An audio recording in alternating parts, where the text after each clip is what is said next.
नमस्कार दोस्तों, स्वागत है आपका माई लर्निंग माई एक्सपीरियंस पर, जहां पे हम लोग सिविल इंजीनियरिंग, कंस्ट्रक्शन, एस्टिमेट और एक्सपीरियंस की बातें करते हैं। आज हम लोग एस्टिमेट के ऊपर बात करने वाले हैं, वो भी कंक्रीट का। आप बोलेंगे ये कौन सा बड़ा कैलकुलेशन आप बता रहे हैं? तो कंक्रीट का कैलकुलेशन जो होता है, लंबाई गुने चौड़ाई गुने डेप्थ या हाइट, इन तीनों डायमेंशन में मल्टीप्लाई कर देते हैं तो कंक्रीट की क्वांटिटी निकल जाती है, चाहे वो आरसीसी हो या पीसीसी हो। आरसीसी यानी सरिया के साथ प्लेसिंग हो रहा है कंक्रीट, और पीसीसी यानी सरिया के बिना प्लेसिंग हो रहा है। तो दोनों का कैलकुलेशन सेम है, लेकिन इसका मैं कैलकुलेशन नहीं बताने वाला हूं। मैं बताने वाला हूं कंक्रीट बनाने के लिए जो एग्रीगेट, सीमेंट या सैंड लगते हैं, उसकी क्वांटिटी आप कैसे निकालेंगे। और ये इतना आसान भी नहीं है और सबको ये पता भी नहीं होता है, जिसके वजह से हर बार कंक्रीट करने जब हम जाते हैं तो क्वांटिटी जो होता है वो कम पड़ जाता है, यानी गलत कैलकुलेशन के वजह से। तो वीडियो को लास्ट तक जरूर देखिएगा। मान लीजिए ये रेशियो है, ये M15 का रेशियो है। M15 ग्रेड का जो कंक्रीट होता है उसका रेशियो 1:2:4 है। इसमें पहला जो 1 होता है, हर बार जो पहला जो भी डिजिट रहेगा ये सीमेंट को डिनोट करता है, और दूसरा डिजिट जो होता है वो सैंड को डिनोट करता है, और तीसरा डिजिट जो होता है वह एग्रीगेट को डिनोट करता है। कंक्रीट का चाहे जो भी ग्रेड हो, M5 हो, M7.5 हो, M10 हो, M15 हो, M20 हो या फिर M25 हो, सबका कैलकुलेशन इसी तरीके से होने वाला है। इसमें कोई भी चेंजेस नहीं होगा। ऐसा नहीं आप सोचेंगे कि मैं तो कैलकुलेशन करने वाला हूं वो M15 का है और आपको जो कैलकुलेशन करने होंगे शायद M20 का करना हो या M10 का करना हो तो उसका कैलकुलेशन कुछ अलग हो जाए। ऐसा बिल्कुल नहीं है। और दूसरी चीज ये, चाहे ये कंक्रीट जो आप कैलकुलेशन करने वाले हैं उसका इस्तेमाल आरसीसी में कर रहे हैं या पीसीसी में कर रहे हैं, उससे भी कोई फर्क नहीं पड़ता है। कैलकुलेशन ऐसे ही होगा। तो अभी हम बिना देर किए जल्दी जल्दी कैलकुलेशन को समझते हैं। यहाँ पे हमने ग्रेड ऑफ कंक्रीट M15 लिया है। आप चाहे तो किसी भी ग्रेड का कंक्रीट ले सकते हैं, कैलकुलेशन सेम रहेगा। M15 ग्रेड कंक्रीट का रेशियो होता है 1:2:4, यानी 1 पार्ट सीमेंट, 2 पार्ट सैंड और 4 पार्ट एग्रीगेट, जिसे आप खड़ी या फिर गिट्टी भी बोलते हैं। हमने माना है कि एक ऐसा स्लैब है, suppose size of slab is equal to 5 metre by 3 metre into 0.15 metre. एक ऐसा स्लैब है जिसका लंबाई 5 मीटर, चौड़ाई 3 मीटर और डेप्थ 0.15 यानी 150 mm है। तो सबसे पहले इसका मैंने वॉल्यूम निकाल लिया, जो सिंपल सा फॉर्मूला होता है लंबाई गुने चौड़ाई गुने डेप्थ। इस फॉर्मूला का इस्तेमाल करके हमने वॉल्यूम निकाला, जिसे हम वेट वॉल्यूम बोलते हैं। यानी कि गीला हो, जो उसमें पानी डालने के बाद जो वॉल्यूम बनता है उसे हम वेट वॉल्यूम बोलते हैं, WET। तो इसकी क्वांटिटी आ जाती है 2.25।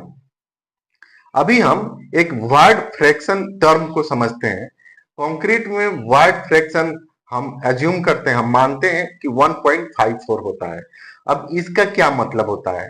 जैसे कि एग्रीगेट होता है तो आप सिंपल सा उसका वॉल्यूम निकालेंगे, किसी डब्बा में डालेंगे, तो बड़े बड़े एग्रीगेट के बीच बीच में छोटा छोटा गैप रहेगा, जिसे हम वर्ड्स बोलते हैं। उस गैप को फिल करने के लिए छोटे छोटे एग्रीगेट की जरूरत पड़ेगी, और फिर छोटे वाले एग्रीगेट के अंदर जो वर्ड्स रहेगा उसको फिल करने के लिए सैंड की जरूरत पड़ेगी, और भी जो वर्ड्स बच जाएगा उसके बीच में सीमेंट भी घुसेगा।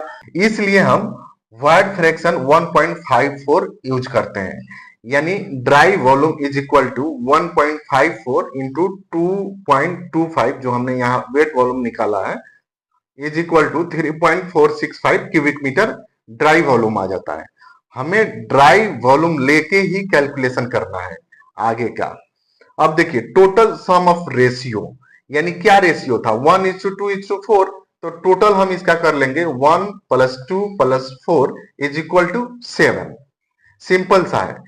दोस्तों, यदि चैनल पे आप नए हैं तो सबसे पहले चैनल को सब्सक्राइब कीजिए और बेल आइकन को जरूर प्रेस कीजिएगा, जिससे कि वीडियो के नोटिफिकेशन आपको जल्दी से जल्दी मिल सके।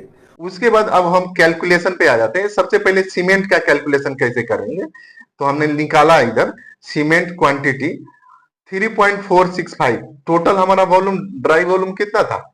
3.465 डिवाइड बाई 7। 7 क्यों? टोटल सम ऑफ रेशियो 7 है, इसलिए 7 से डिवाइड करेंगे। इनटू 1। 1 क्यों?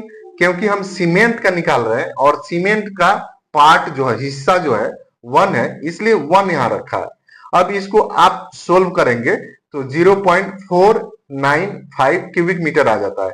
लेकिन हमें पता है कि सीमेंट की क्वांटिटी क्यूबिक मीटर में तो होती नहीं है, तो हम इसके आगे भी बढ़ेंगे। देखिए, हमने 1440 से इसमें मल्टीप्लाई किया है, यानी 1440 क्या है? 1 क्यूबिक मीटर सीमेंट का वजन जो होता है 1440 केजी होता है, इसलिए मैंने 1440 से गुना किया। आपको हर बार किसी भी ग्रेड का कैलकुलेशन करते रहेंगे, आपको भी ऐसा ही करना है। 1440 इंटू जो हमारा क्वांटिटी क्यूबिक मीटर में आया था उसे डाल देंगे। अब इसको आप सोल्व करेंगे तो आपकी क्वांटिटी केजी में आ जाएगी, 712.8 केजी। अभी आपको बैग में चाहिए तो कुछ नहीं, 50 केजी का एक बैग आता है, इसलिए 50 से आप डिवाइड करेंगे तो 14.25 बैग्स सीमेंट की क्वांटिटी आ जाएगी। उसी तरह अब हम सैंड की क्वांटिटी निकालेंगे। तो जैसे इसमें हमने टोटल क्वांटिटी कौन सा ड्राई वॉल्यूम लिया था 3.465, वही लेंगे, डिवाइड बाई 7। 7 क्यों? टोटल सम ऑफ रेशियो है ना 7, इसलिए 7 से डिवाइड किया।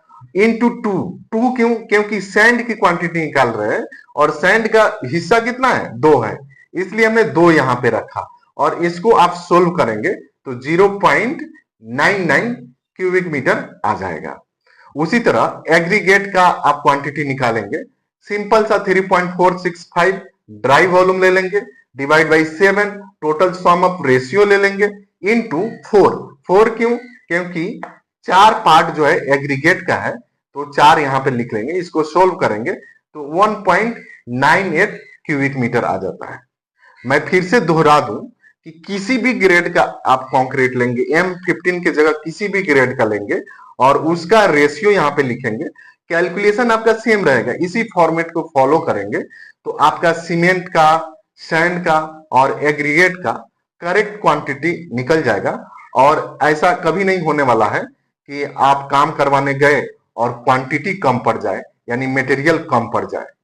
दोस्तों, मुझे लगता है अब आपको कंक्रीट में जो इनग्रेडिएंट होते हैं, यानी सीमेंट, सैंड या एग्रीगेट होते हैं, उसकी क्वांटिटी निकालने में कोई दिक्कत नहीं आनी चाहिए। अगर दिक्कत आ रही है तो आप कमेंट्स करके पूछ सकते हैं, मैं उसका रिप्लाई जरूर दूंगा।